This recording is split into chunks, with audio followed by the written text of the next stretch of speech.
축구팬 여러분 안녕하십니까? 다시 한번 K리그 1도 다가왔습니다. 어느새 또 8라운드까지 진행이 되면서 20%가 넘는 또 경기가 올해 진행이 되고 있는데요. 최근 경기들에도 언제나 중요한 건 득점이라는 이야기를 늘 드리고 있습니다. 이번 프리뷰 영상에서도 조금씩 나올 이야기일 텐데요. 지금부터 8라운드 프리뷰 시작해 보도록 하겠습니다.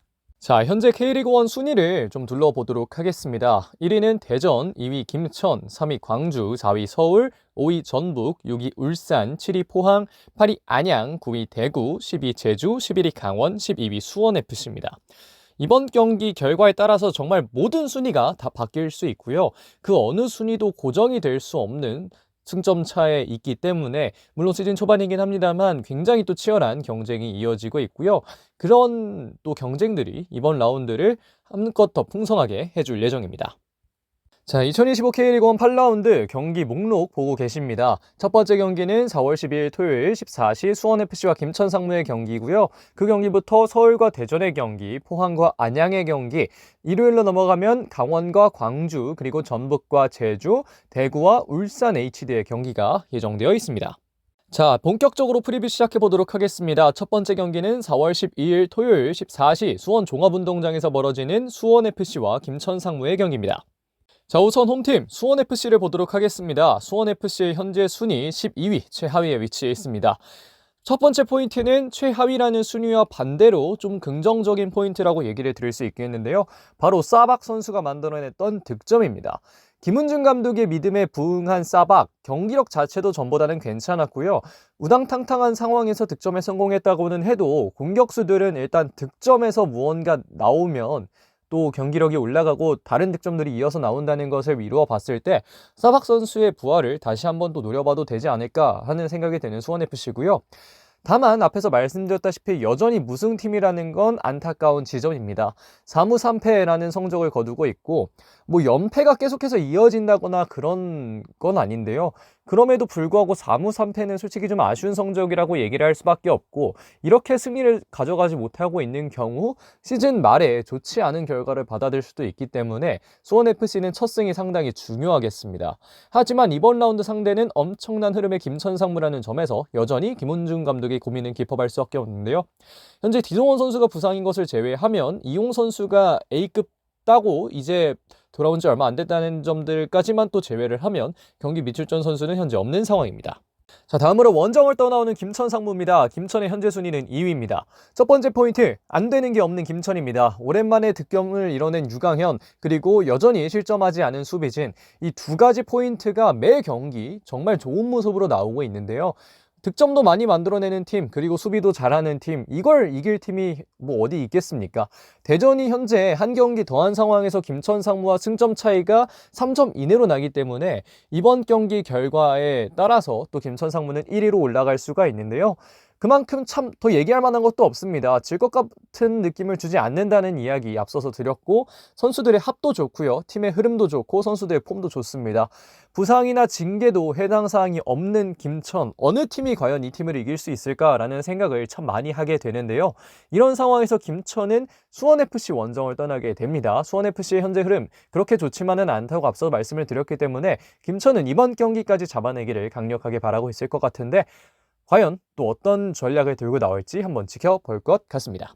자, 지난 경기 출전 시간을 기준으로 한 라인업 보고 계십니다. 두 팀 모두 4-2-3-1, 4-4-1-1 뭐 이 정도로 보이는 라인업을 들고 나오고 있는데요.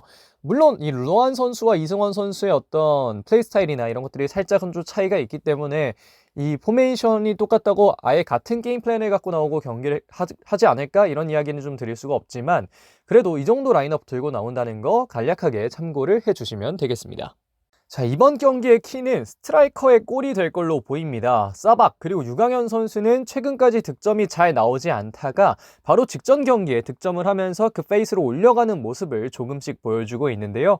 사박과 유강현 두 9번 공격수가 어떤 경기력 보여주거나 혹은 득점을 기록하느냐에 따라서 이번 경기의 향방이 또 갈릴 수 있는 결과가 나올 수 있을 것 같습니다. 자, 그러면 수원FC와 김천상무의 경기 프리뷰는 여기까지 하도록 하겠습니다. 자, 두 번째 경기로 넘어갑니다. 두 번째 경기 역시 4월 12일 토요일 16시 30분 서울 월드컵 경기장에서 벌어지는 FC서울과 대전 하나시티즌의 경기입니다. 자, 우선 홈팀 앱서울을 보도록 하겠습니다. 서울의 현재 순위 4위에 위치해 있습니다. 첫 번째 포인트는 둑스의 위치라고 좀 잡아봤는데요. 둑스 선수가 선발로 출전하고 긴 시간을 소화할 수 있게 되면서 둑스에 대한 활용도가 상당히 서울에게는 중요해지게 됐는데, 바로 직전 경기였던 울산과의 경기 활동량이 상당히 많다는 점은 둑스의 장점으로 보였지만, 수비 가담이 너무 많아지면서 굉장히 또 평균적인 위치가 낮아지는 모습도 보여줬기 때문에, 이런 모습은 다소 둑스를 활용하는 과정에서 좀 비효율적일 수 있다라는 생각이 들곤 했습니다. 두 번째 포인트와 함께 말씀을 드릴 수 있겠는데요. 라인업은 어느 정도 정립이 되어 있는 서울의 상황에서 이제는 공격의 방향을 다양하게 가져갈 필요가 있는데, 둑스가 최전방에서 오랜 시간을 보내는 게 아니라 뒤까지 내려와서 수비하는 데 오랜 시간을 보내게 된다면, 서울은 자연스럽게 9번 스트라이커를 새롭게 영입한 이유를 없애는 것과 다름이 없기 때문에, 이 둑스 선수의 평균적인 위치 그리고 수비 가담의 정도, 이런 것들을 김기동 감독이 잘 잡아줘야 될 걸로 예상이 됩니다. 그것만 잘 풀린다면 서울은 여전히 좋은 경기를 보여주고 있기 때문에 기대할 만한 측면이 많다고 보고요. 현재 김신진 선수의 출전이 불확실한 상황에서 징계는 해당 사항 없는 서울입니다. 자, 다음으로 원정을 떠나오는 대전 하나 시티즌입니다. 대전의 현재 순위는 1위 최정상의 위치에 있습니다. 다만 첫 번째 포인트, 지난 경기는 잠시 쉬어갔습니다. 전북 현대를 상대로 굉장히 오랜만에 또 패배를 얻게 됐는데요.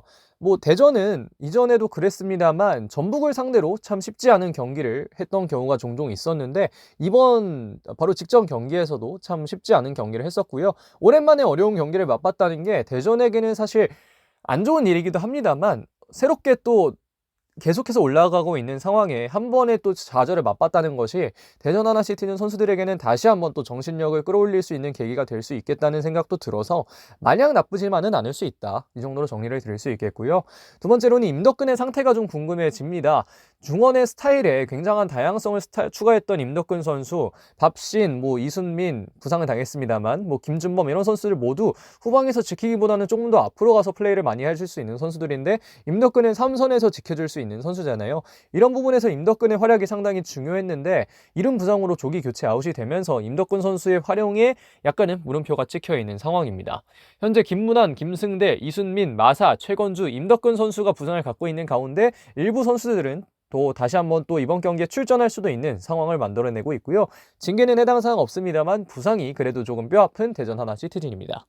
자, 이 두 팀의 출전 시간 기준 라인업 보고 계십니다. 서울은 4-2-3-1이 비교적 공고히 이뤄지고 있고요. 대전의 경우에도 4-4-2가 공고하게 이뤄지고 있습니다. 이 두 팀의 포메이션이나 포지셔닝에 대해서는 더 말씀드릴 거는 없는 것 같고요. 어쨌든 이 두 팀 비교적 확실한 팀들인 만큼 이번 이 라인업들이나 이런 거는 참고하면서 봐주시면 더 좋을 것 같습니다. 자, 이번 경기의 키는 역시 또 이전 경기와 마찬가지로 스트라이커의 득점 능력에 있다고 볼 수 있겠습니다. 서울의 스트라이커 둑스, 그리고 대전의 스트라이커 주민규, 이 두 명의 선수가 모두 득점을 기록해줘야 하는 서울과 대전인데요. 각각의 선수가 또 충분히 능력을 갖고 있는 선수들인 만큼 이 두 선수가 얼마나 또 좋은 경기력을 보여주는지에 따라서 경기 결과가 갈릴 수 있을 것으로 보입니다. 자, 그러면 서울과 대전의 경기 프리뷰 여기까지 하도록 하겠습니다. 자, 세 번째 경기 프리뷰로 넘어갑니다. 이 경기 역시 4월 12일 토요일 16시 30분에 벌어지고요. 포항 스틸러드에서 포항 스틸러스와 FC 안양의 경기가 이어집니다. 자, 우선 홈팀 포항 스틸러스부터 보도록 하겠습니다. 포항의 현재 순위 7위에 위치해 있습니다. 첫 번째 포인트, 아직 완전한 회복은 아닙니다. 온전한 회복은 아니고요. 수원FC전 무승부를 거뒀던 포항 스틸러스, 여전히 몇 가지의 보강 사항이 존재한다는 건 확인할 수 있었습니다. 일단은 선취골을 허용하기도 했고요. 그런 지점에서 아직 포항이 온전히 궤도에 올라왔다라고 표현하기에는 다소 어려운 점이 있는데요. 그럼에도 불구하고 두 번째 포인트, 오베르단이 있기 때문에 포항은 그래도 기대감을 걸 수 있겠습니다. 다양한 연령대가 뛰고 있는 포항 스틸러스, 오베르단 선수가 그 중심을 중원에서 잘 잡아주고 있는데요. 매 경기 좋은 활약을 보여주고 있는 만큼 박태하 감독이 베스트 11을 짜는 과정에서는 오베르단을 가장 먼저 적고 시작할 수 있지 않을까 생각을 하게 되는 것 같습니다. 현재 안재준, 완델손, 이동희 선수가 여전히 부상에 처해 있는 포항 스틸러스, 그래도 준익료 선수가 돌아오면서 공격에서는 어느 정도 활로를 꿰뚫을 수 있는 모습인데요. 과연 어떤 경기 펼칠지 한번 보시면 좋을 것 같습니다. 자, 다음은 원정을 떠나오는 FC 안양입니다. FC 안양 현재 순위 8위에 위치해 있습니다. 첫 번째 포인트, 상황 반전에 성공한 안양입니다. 2승 4패라는 성적을 이뤄내면서 거의 최하위에 위치하는 것과 다름이 없었던 안양, 한 계단 위에 강원을 잡아내면서 굉장히 또 높은 순위 상승을 이뤄냈습니다. 극적인 승리의 힘이 이번 경기에도 이어질 수 있을지 궁금해지는 상황인데요. 지난 경기 강원을 상대로 굉장히 또 좋은 경기를 만들어냈던 만큼 자신감은 충분히 갖춰져 있을 것으로 예상을 할 수 있겠습니다. 이런 상황에서 중원의 새로운 힘이 돼준 건 최규현인데요. 극적인 선취골 득점에 성공했던 최규현, 안양 중원의 새로운 카드를 떠올 수 있을지 주목이 됩니다.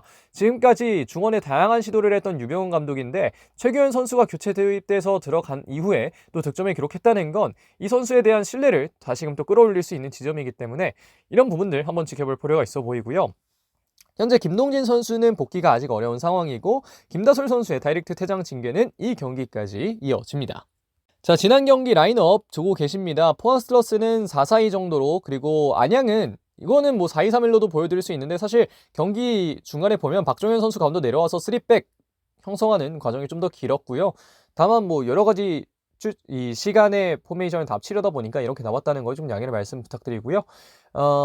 이 두 팀의 라인업도 사실 뭐 포항은 그렇게 뭐 많이 변화가 없습니다만 안양이 굉장히 또 다양하게 포메이션의 변화를 가져가고 있기 때문에 안양의 포메이션은 더더욱 그냥 참고 정도로만 보시고 경기에 들어가서 어떻게 하는지 한번 지켜보시면 재밌게 보실 수 있지 않을까 생각됩니다. 자, 이번 경기의 키는 중원 싸움으로 잡았습니다. 포항의 중원 핵심 오베르단, 그리고 안양의 중원 핵심 리영직 선수를 각각 키플레이어 뽑아봤는데요. 사실 포항과 안양의 경기는 뭐 사실 넓은 지점에서 보면 공격진들의 활약이 좀 당연히 중요하겠습니다만 중원에서 얼마나 앞까지 잘 연결을 해주냐, 이것도 상당히 중요하기 때문에 오베르단 선수의 포항에서의 어떤 지분, 그리고 이영직 선수의 빌드업 과정에서의 지분, 이런 것들이 또 각 팀에서는 중요하게 여겨질 수 있는 것들이기 때문에 이 두 명의 선수가 중원에서 얼마나 깔끔한 플레이를 많이 해주느냐에 따라서 이번 경기에 또 전개가 달라질 수 있을 것으로 보입니다. 자, 그럼 포항과 안양의 경기 프리뷰 여기까지 하도록 하겠습니다. 자, 네 번째 경기 보겠습니다. 이 경기부터는 4월 13일로 넘어갑니다. 14시 춘천 송암 스포츠타운에서 벌어지는 강원FC와 광주FC의 경기 지금부터 보도록 하겠습니다. 자, 먼저 홈팀 강원FC입니다. 강원FC의 현재 순위 11위에 위치해 있습니다. 아직 시간의 필요해 보이는 강원입니다. 큰 변화가 있었던 만큼 아직 부족한 면이 좀 있고요. 조금 더 잘 다듬고 경기에 나설 수 있어야 할 것으로 보이는데요.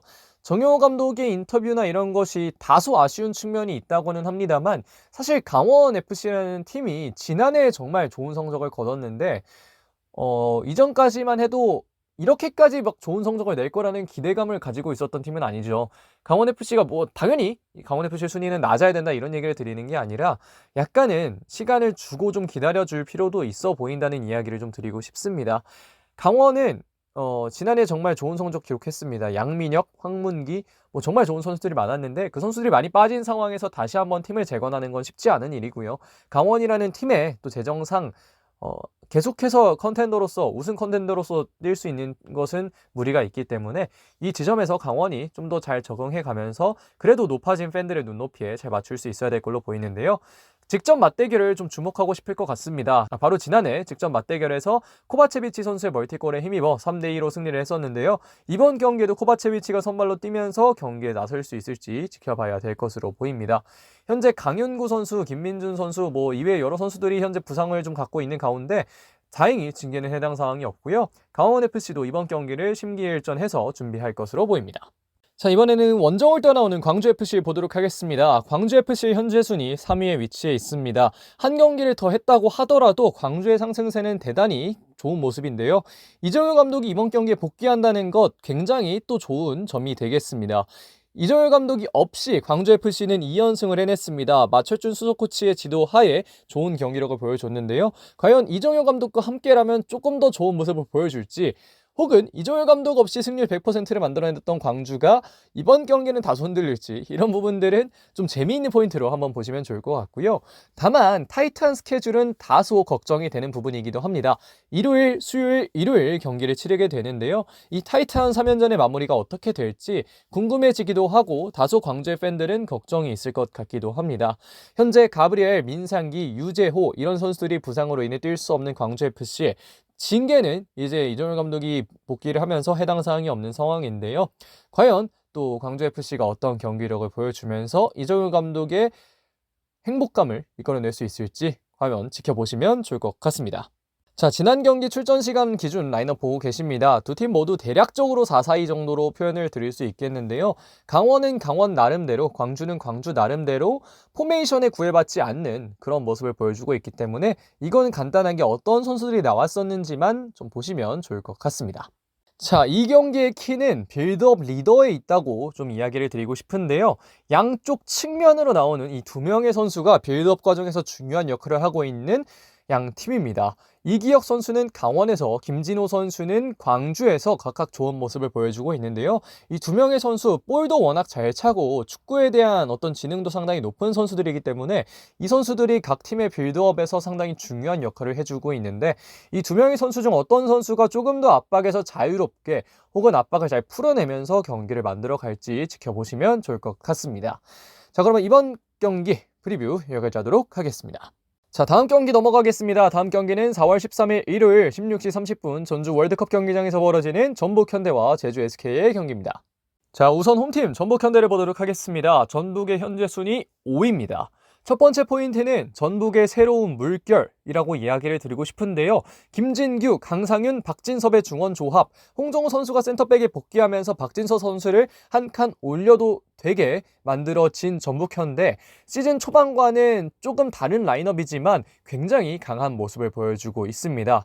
이런 상황에서 다소 아쉬울 만한 건 두 번째 포인트, 전병관의 입대인데요. 지난 경기를 마지막으로 입대한 전병관은 본인의 능력답게 마지막 경기를 득점으로 또 마무리를 지었습니다. 굉장히 좋은 마무리를 했고 1년 6개월이 상당히 오래 느껴질 전북의 팬들일 텐데 이제 그 자리는 다른 윙어들이 잘 메워줘야 합니다. 부상에서 복귀한 에르난데스, 그리고 폼을 올려줘야 하는 송민규, 그리고 계속해서 괜찮은 모습 보여주고 있는 전진우, 이런 선수들이 좋은 모습을 보여줘야 전북도 전병관의 빈자리를 잘 메울 수 있을 것으로 보이는데요. 아니스모 선수도 있죠. 그 선수까지 합해서 또 여러 윙어들이 좋은 모습을 보여줘야 하는 전북입니다. 다행히 현재 부상이나 징계는 크게 없는 상황인데요. 과연 전북이 어떤 모습을 보여줄지 또 기대를 해보시면 좋을 것 같습니다. 자, 다음은 원정을 떠나오는 제주 SK입니다. 제주 SK 현재 순위는 10위에 위치하고 있습니다. 첫 번째 포인트는 더 좋아질 수는 없는 건가? 라는 의문입니다. 최근 경기들에서 계속해서 후반 집중력 저하가 드러나고 있는데요. 제주는 경기 마무리가 아쉬운 그런 경기들이 종종 발생하고 있습니다. 특히 지난 대전과의 경기, 그리고 직전 광주와의 경기 모두 후반 실점이 경기에 또 결과를 바꿔놓고 말았는데요. 제주 SK라는 팀은 기업 구단이기도 하고 생각보다도 또 네임밸류가 좋은 선수들이 많은 그런 구단인데 이런 경기력을 보여준다는 건 꽤나 아쉬운 지점이기 때문에 어떻게 하면 더 좋아질 수 있을지를 조금 더 김학권 감독님께서도 좀 고민을 해봐야 할 것으로 보입니다. 그리고 이 부진에 있어서 조금 더 악영향을 미치고 있는 건 득점 루트의 부재인데요. 에반드로, 데닐손, 이수 선수는 아직 적응 중이고 윙어들 그리고 톱은 김준하 선수를 제외하면 묵묵부답인 상황입니다. 사실 집중력 좋아도 득점을 만들어냈다면 어느 정도는 커버가 가능한 부분이 있거든요. 그렇기 때문에 이러한 부분들을 제주 SK는 조금 더 집중해서 잘 만들어야 될 것으로 보입니다. 현재 정훈 선수의 핏이 불확실한 상황에 징계는 해당 사항 없고요. 제주 SK는 전북 현대 홈구장인 전주 월드컵 경기장으로 원정을 떠나게 됩니다. 자, 지난 경기 라인업 보고 계십니다. 전북은 4-3-3 들고 나왔고 제주는 4-2-3-1 내지는 4-3-3 정도로 활용되는 포메이션을 들고 나왔는데요. 이것 역시 또 어떤 선수들이 출전했는지만 좀 간단하게 봐주시면 좋을 것 같습니다. 자, 이 경기의 키는 수비의 단단함에 있다는 이야기를 좀 드리고 싶은데요. 전북현대 지난 경기 굉장히 탄탄한 수비력을 보여주면서 2-0이라는 좋은 결과를 가져왔고 제주는 반면에 마지막 집중력 저하라는 안타까운 결과가 이어지면서 실점을 하고 패배를 하고 말았습니다. 그렇기 때문에 양 팀에게는 수비의 단단함이 역설적으로 둘 다 좀 더 강조가 될 걸로 보이는데요. 전북 수비진의 리더격 역할을 하고 있는 홍정호, 그리고 제주에서 좋은 모습을 보여줄 수 있는 장민규, 이 두 명의 선수가 얼마나 좀 탄탄하게 경기력을 지켜주느냐에 따라서 이번 경기 갈릴 수 있을 것으로 보입니다. 자, 그러면 전북과 제주의 경기 프리뷰 여기까지 하도록 하겠습니다. 자, 이번 라운드 마지막 경기로 넘어갑니다. 자, 마지막 경기는 4월 13일 일요일 16시 30분 대구 IM뱅크 파크에서 벌어지는 대구FC와 울산 HD의 경기입니다. 자, 우선 홈팀 대구FC 보도록 하겠습니다. 대구의 현재 순위 9위에 위치해 있습니다. 첫 번째 포인트는 5연패입니다. 흐름이 너무 많이 안 좋습니다. 현재 대구의 상황이. 박찬현 감독은 변칙 전술을 천명했습니다만 그럼에도 불구하고 그것이 5연패를 없애지는 못하죠. 이 5연패라는 것까지 어떻게 왔는지, 그리고 여기서 어떻게 해야 상황을 타개할 건지는 분명히 이야기를 해봐야겠지만, 이 5연패라는 결과 자체는 상당히 큰 충격을 줄 수밖에 없는 것 같습니다. 이런 상황에 오승훈 선수의 상태가 살짝 걱정이 되는데요. 경기 중 충돌로 인해서 손가락 부상을 입었던 오승훈 선수까지 빠지면 정말 힘든 상황에 놓일 수 있는 대구이기 때문에 오승훈 선수의 회복 여부가 상당히 중요한데요. 다행히 아마 경기는 뛰게 될 수 있을 것으로 보입니다만, 이러한 오승훈 상태가 굉장히 또 걱정이 될 만큼 대구FC의 현재 또 경기력이나 이런 부분들이 좋지 않다는 건 참 쉽지 않은 것 같습니다. 자, 원정을 떠나오는 울산 HD를 보겠는데요. 울산도 사실 상황은 좋지 않습니다.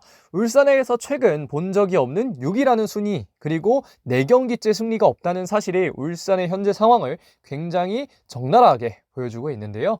4경기 모두 답답한 경기력의 연속이었습니다. 공격적으로도 혹은 그 전에 전개적으로도 굉장히 경기력이 좋지 않은 모습을 있었는데요. 물론 주도하면서 경기하는 것 자체는 굉장히 좋았지만 잼만 날리고 결국 정확한 펀치는 날리지 못하는 모습, 펀치가 날릴 기회가 있을 때에도 비껴나가는 모습, 이런 모습들은 우리가 최근에 울산에게는 본 적이 없었는데, 울산 이런 경기력은 우승 도전에 어려움을 줄 수 있다는 것을 꼭 생각을 해야 될 걸로 보이는데요.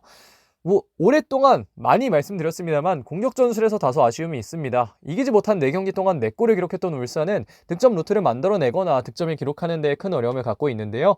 서명관, 보야니치의 부상으로 인해서 후방에서 힘이 다소 떨어져 있는 울산은 공격 부문에서 무조건적으로 좋은 모습을 보여줘야 그들이 목표를 하고 있는 그 지점으로 다가설 수 있을 것으로 보입니다.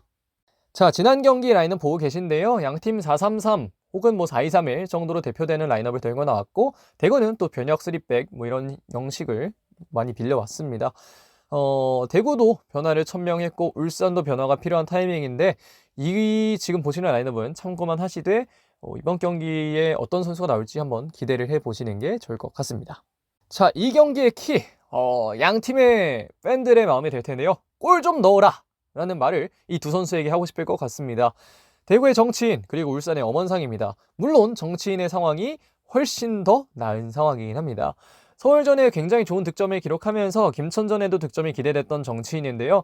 득점은 기록했지만 오프사이드가 되면서 또 정치인 선수의 득점이 날아갔고, 광주전에도 결국은 득점을 하지 못했기 때문에 정치인 선수를 다시 한번 믿을 수밖에 없는 대구고요. 울산은 엄원상 선수가 너무너무 공격 포인트를 기록해주지 못하고 있는 상황이기 때문에 저는 이전 리뷰 영상에서 엄원상 선수에게 휴식이 필요하다는 이야기를 드렸습니다만, 김판곤 감독의 인터뷰를 보면 아마 휴식이 주어질 가능성은 좀 낮아 보이죠. 그렇기 때문에 이 2명의 선수가 공격진을 어떻게 리딩해가느냐, 카운터 상황이나 아니면 지공 상황이든 어떻게 득점을 해내느냐에 따라서 이번 경기에 굉장히 또 많은 것들이 바뀔 수 있을 것으로 보입니다. 자, 그러면 대구와 울산의 경기 프리뷰 여기까지 하도록 하겠습니다. 자, 여기까지 2025 K리그 1 8라운드 프리뷰 진행해 봤습니다. 참 득점도 중요하고 경기력도 중요하고 K리그의 수준이 계속해서 상향 평준화되면서 모든 것들을 참 잘해줘야 하는 모든 팀들인데요. 각 팀들에겐 좀 가혹하다고 생각이 될 수도 있겠습니다만 그게 또 살아나는 방법 아닐까요? 여러 팀들 좀 열심히 준비를 해서 8라운드에서 좋은 경기력 보여주기를 바라도록 하겠습니다. 자, 이번 영상 여기서 마무리하도록 하겠습니다. 고맙습니다.